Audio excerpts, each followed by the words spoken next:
I'm Alex Sharfin, and this is the Momentum Podcast for entrepreneurial personality types. This was created exclusively for empire builders, game changers, world makers, shot takers, and creators of all kinds. Those among us who can't turn it off and don't know why anyone would want to. We challenge complacency, destroy apathy, and obsess about creating momentum so we can roll over bureaucracy and make our greatest contribution. We don't accept our destiny, we define it. We don't accept defeat. We don't understand defeat because you only lose if you stop, and we don't know how. While the rest of the world strives for average and clings desperately to the status quo, we are the minority, the few who are willing to hallucinate that there could be a better future. And instead of just daydreaming of what could be, we endure the vulnerability and exposure it takes to make it real.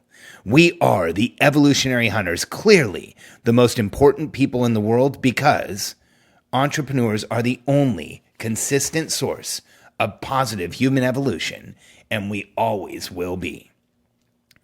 This is the Entrepreneurial Personality Type, episode number 27, Every Billionaire's Secret. I've had the privilege of working with multiple billionaires in my lifetime, and that's not all. You know, people who create hundreds of millions of dollars in wealth in a company, people who create massive organizations, who have innovative companies that put products into a market that create categories, change industries, change the way we look at things, and may not be billionaires, are just as intense. And every one of these people that I've been around has one thing in common. They are comfortable. I don't mean like fuzzy slippers and comfortable clothes, although they do have those things. What I mean is Learjet, people doing things for them, barely lifting a finger, except for when they're doing only what they do best, comfortable. When I share this with people, they usually say something dismissive, like, well, of course, they're billionaires. They can do whatever they want. But let me fill you in on something. I've had relationships with some of them for over 20 years.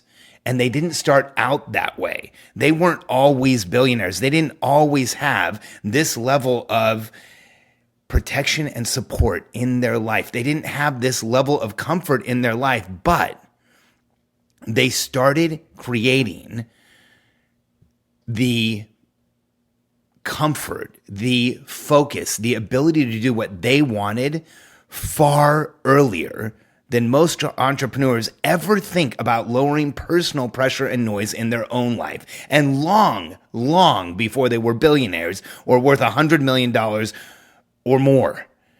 In fact, most of them, from my observation, started to require that they were comfortable, started to focus on less with a higher intensity, started to eliminate the pressure and noise far before they were successful.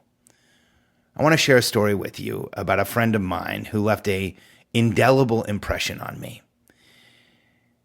We were both in the consumer and computer electronics industry, and I met him early in my career.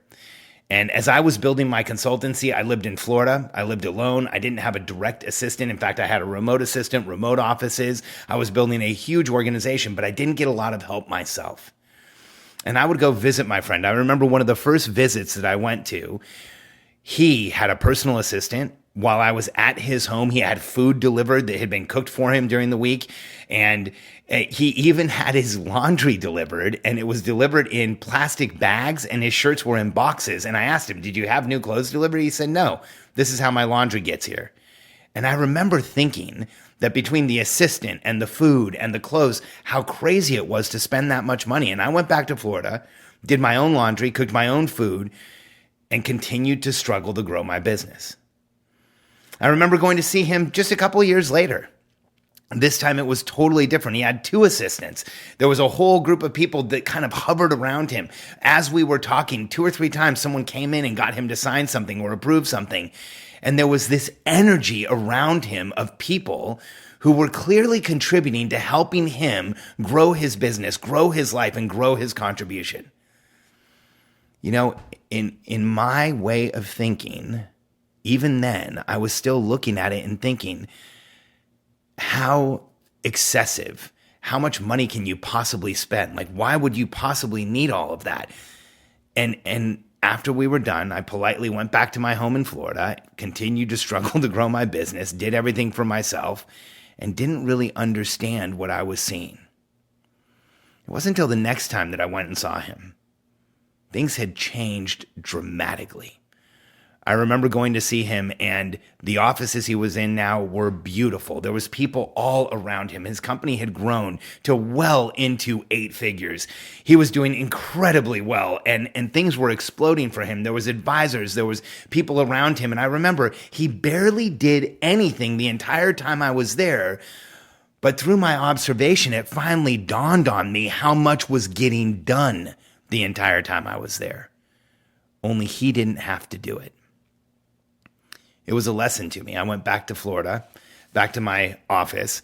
I started getting all the help I could. I got a maid. I got somebody to help me with my clothes. I looked at anything that was causing pressure and noise in my life and started figuring out, how could I get help? How could I get support so that I wasn't dealing with everything? Within a short period of time, my business started growing. In fact, that may have been the lever that changed things for me, where I went from having a multi-million-dollar business to growing well past 10 million, well past 100 million, and getting up to $250 million at one point, because I finally understood how to get some of the protection and support I needed. I remember the trip where everything changed for me. I flew from Florida up to New York to see my friend, and I was going from the airport in New York to his office in a car that he had sent for me. I remember going to his office, going up the elevators, getting to his office, and here was the entire reason for my visit. I was going to fly back to Florida with him on his plane so that we could spend time together and catch up.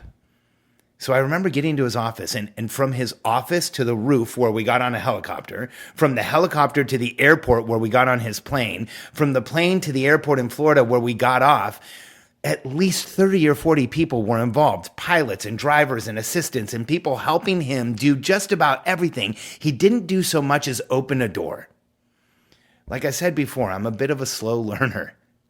And I remember when we were on his plane, I turned to him and I said, "Hey, does it ever feel like there's just too much? Does it ever feel like you have too much help, too many people around you, too much going on, that you should be doing more yourself?" And I remember him looking me directly in the face, and in the most serious tone I had ever heard from him, he said, "Alex, don't be ridiculous. You've been visiting me for years. You've watched my career change. You've watched what I've been doing. Every person today that did anything served a purpose. They knew why they were there, and they were all there to help me be able to do more, be able to run this company, to run this business, to drive our growth. And if I had so much as opened a door or done something for myself, any of the people around me who are on my team would have been nervous because they know that it slows all of us down." I remember sitting there and thinking just how profound that was. That each time I had seen him, I saw this increased level of protection and support, but it finally dawned on me that that was the very reason he was able to create the outcomes he did in the world, because he demanded, he insisted that he create the infrastructure around him to support his goals, to support his mission, to support his company, and to create the outcomes he wanted in the world. Everything changed for me that day. I knew that I had to get help. I knew that I couldn't do it all myself. I knew that what I was trying to do by keeping it all to myself, by not getting enough help, by not admitting the help I needed, was holding me back. And that's how I grew my company, and that's how I continue to grow my companies and grow my influence and be able to do what I do, by admitting where I need help, getting the help I need, and then moving forward. And I want to confess to you that I feel the same way you do. Every time I have to expose myself by asking for help, by asking for protection and support, there's a feeling of vulnerability, there's a feeling of risk, there's a feeling of literally jumping off a cliff and not knowing where you're going to land. But here's what I've realized over time. As entrepreneurs, We learn hardly anything standing still, and we accomplish very little alone. So if you're ready to create momentum in your life and create the outcomes you know you have always been meant for, use every billionaire's secret. Make certain you are comfortable. Start admitting where you're uncomfortable. Remove those things from your life. Put process or people or systems in place, or all three, so that you can make your life easier. Because we only do this once. We only have one shot at making our greatest contribution. And the secret that every successful entrepreneur in history has used, and every billionaire I've ever been in person with has used, is to make certain that they are comfortable, they are not tolerating too much, and that they have the protection and support they need to create their greatest contribution. And you can too. So those feelings that we have of asking for too much or wanting too much or of thinking we're not worthy are feelings to be explored, analyzed, and abolished. Because if your mind is pregnant with the question, can I do this? Can I create something bigger, something better, make a greater contribution? History proves that the answer is yes. You just have to put the right elements in place, and you will. I appreciate you being here with me and listening to the Entrepreneurial Personality Type. Don't miss episode 28. Does your child's school have a teaching disorder?